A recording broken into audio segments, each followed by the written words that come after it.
All right, so this is going to be session number 2 in the 1,000-hour challenge. We're back here at the House of Horrors. That's right, Orange Park Poker Room. Sun's up bright, but parking lot looking a little full. Hopefully run good today. No coolers. Let's see what the poker gods got in store for us today. So let's hop in. Like I said, they don't let me film in there. Hopefully I'll sneak some clips like I did in session 1. And at the end, we'll go through and see how we're doing on the challenge. Let's jump right in there, y'all.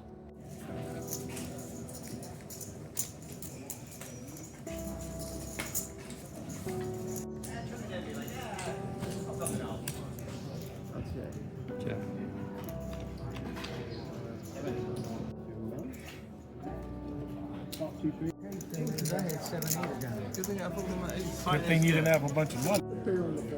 All right, Georgia.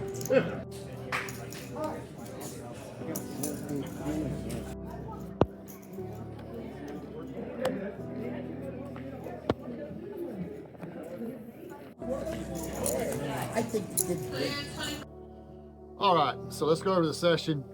Just got back home. I'm on the back porch. Sorry about the lighting. There wasn't really nowhere at the card room I could do it tonight. It was already dark there. I couldn't go out by the track. I don't think it would have been lighting. This ain't much better, but let's jump right into the session. We end up playing, I'll tell you right now, another 5 hours. We started at 1:30. We played till 6:30. I got plans tomorrow, so I didn't want to stay out too late, and I had some responsibilities at the house I had to get back to. So could we conquer the House of Horrors, or is Orange Park just going to be it? So let's jump into the session. I buy in for 300, as we talked about before. If you watched the first one, it's 2-2 in Orange Park. We're buying in for the cap. It's 40 to 300. I buy in for 300 every time. Early on, I get kings, the king of hearts, king of clubs. I raise to 11 under the gun. I get one caller. The flop comes queen, jack, 7, all spades. I go ahead and continuation bet for 10, get the call. The turn is a brick. It's a low card, not a spade. I go ahead and check, and he bets 20. At this point, I'm pretty much going in check call mode. I mean, it's definitely, there's 2 pairs out there. There's definitely the flushes. So he bets 20, I call. Like I said, I got kings, I still got the overpair. The river comes the ace. It goes check, check on the river. The ace is never a good card. And he shows up with ace of spades and 10 of diamonds, I believe it was. So we lose 50 pretty much there with the kings early on. I'm not sure I can really play that much different.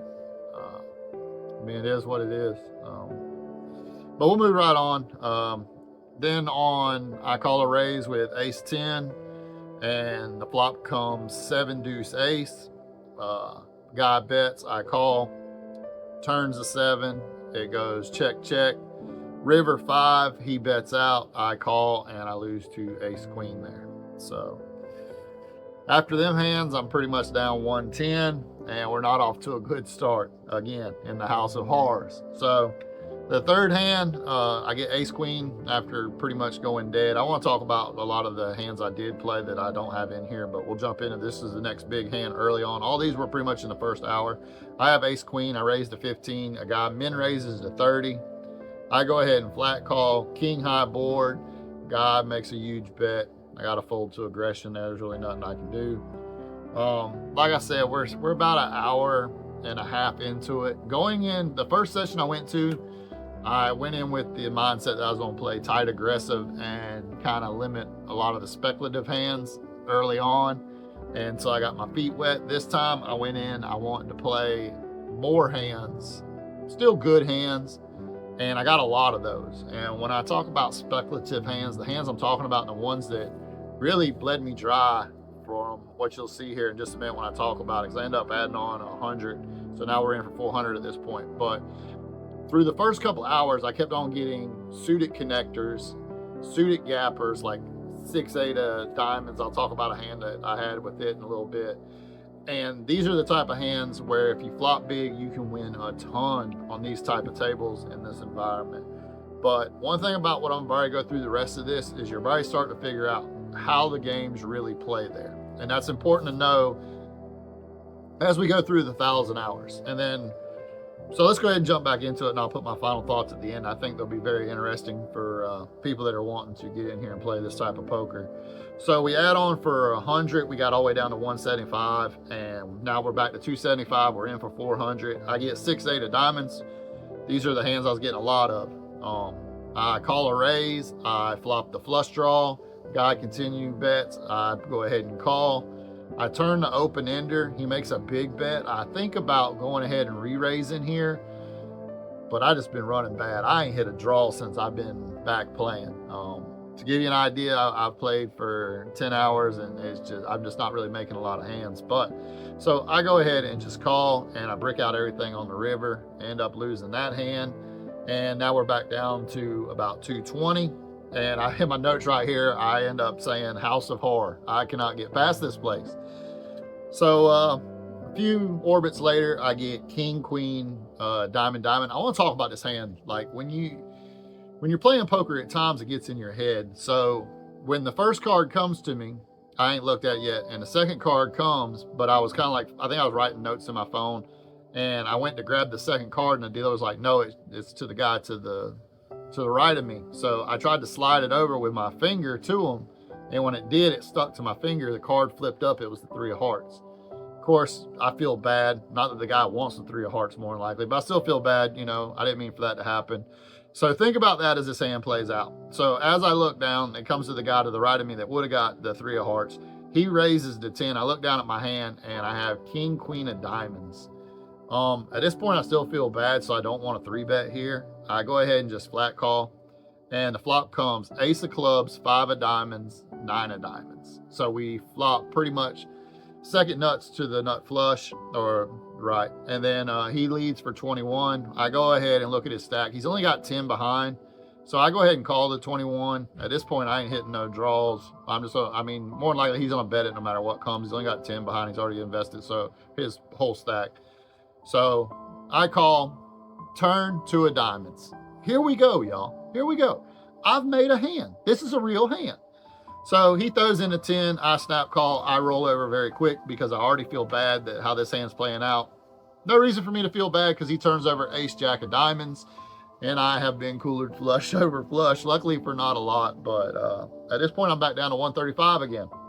So we add on for another 100. Now we're in for 500, and at this point, I'm a little frustrated. I'm not gonna sit there and tell you no lies. It's the House of Horrors is real in my mind now, and I'm over it. I'm over it. I'm already, right before I added on the 100, I said I'm gonna add this 100 on. I'm gonna be in for 500, and if I take a cooler, I'm up out of here. Like I'm leaving for the day, and I'm gonna go to one of the other rooms and just stay out of the House of Horrors for a couple of weeks. But anyways. So I add on for the 100. I get ace 10 offsuit. I win a small pot with a top pair there. That gets me back up to around 275. Ace 10 offsuit's what I won with. I want to shout out my boy Turkey. When I won this hand, I was like, man, this is Turkey talking to you. Get out your feelings. Let's go. So shout out to you, Turkey. I kind of needed that ace 10 offsuit to win right there. So now we're back to 275. We end up bleeding it back down. I get ace king. I lose 100 with it on a king high board. I end up getting jammed on the river, and I fold. The board was king, low card, 10, 10, jack. He jammed on the jack, and it turned out I think I folded the winner, to be honest with y'all. To be honest with you, he check raised, or he raised me on the turn when the other 10 come out, and the guy he was playing any 2. And he was an action player a little bit, but he'd been showing up with a lot of winners. Up until that point, he was just running hot. And when he jams, pretty much for the rest of my stack on the river, if I'm winning, I call there. I call. But I'm running bad. And it got in my head, and I fold. And, I mean, he could have had a straight there. Straight makes a lot of sense. Jack 10 makes a lot of sense. He could easily have a 10 there. But I think long-term I need to call there with that player type. But like I said, I'm running bad, so I lose 100 there, and now we're on fumes again. We're on fumes, and that's when the hand of the day comes up, and this is pretty much, this hand is hopefully the hand, and I'm going to go into explain it to you. So, and this will tell you a lot about how the game works. These next couple hands, I'm about to tell you about how wild the games are and how difficult they really are. Even though they're low stakes, there's a lot of things that I could do playing a bigger game that I cannot do here. You really are a lot of times at the mercy of the deck. So I look down at ace king in a small blind. Everyone is limp to me. So we're playing 8-handed. So when it comes to me, I bump it all the way up to 27 with ace king offsuit. The under the gun guy ends up shoving all in for $34. I want to talk about that. This is another thing, because so many players are buying in short, you know, $40 to $60. You get put into so many binds when you're trying to, like, it takes away bluffing and a lot of other concepts that I'll go into later on in more episodes when them type of hands come around that I can talk about. But he goes in for 34. So it's not really another raise, so it don't reopen a pot, which is another issue. So 2 people call and I close the action. There's gonna be 4 of us going to the flop now. And the flop comes ace 10-6. Ace 10-6. At this point, I mean, I flop top pair, top kicker. I go ahead and check to the other guys. They've been very aggressive, the other 2 opponents. It checks around the guy that was on the button that flat called. He bets 55. At this point, there's only one move. Like, if I'm coolered again, I'm coolered again. We're just going to check out of the House of Horrors and go to a different room for a couple of weeks till we can get it rolling again. But I go ahead and I shove all in. It's 92 more on the 55. It goes back to him, and I kind of want to go into this to kind of explain it. He doesn't snap call. He kind of looks at me, and I make a, like, when he looks at me, there's, like, you know, there's always that awkward moment. So I just usually make like a little joke, or sometimes I'll be quiet, but he's a very talkative guy. So I was like, man, if you call, you're probably going to get there, thinking if he has a draw, even though it's a rainbow board. And I said, that's if I'm even ahead. So he kind of like thinks about it. He asks how much more it is, and he ends up calling. So the board runs out a 5. Wait a minute. Yes, a 5 and a king. So I ended up making top 2. Now there was 1 spade on the flop, and then it went. The turn was a spade, and the river is a spade. So spade draw could be out there. But I got top 2. I flip over my hand pretty quick. The guy to the left of mine that went all in, he is upset, and he flashes ace 10, saying, you sucked out on me, which I did. But you sucked out on me first on the flop. But anyways, and the other guy, he says he has ace 10 too. He never shows. I want to talk about that. I don't think he had ace 10. Now, there's no reason for him to lie. He had been playing all kinds of cards. Could he have had ace 10? Absolutely. He could have had ace 10. He could have had ace 6. If he would have said he had ace 6, I probably would have believed it more.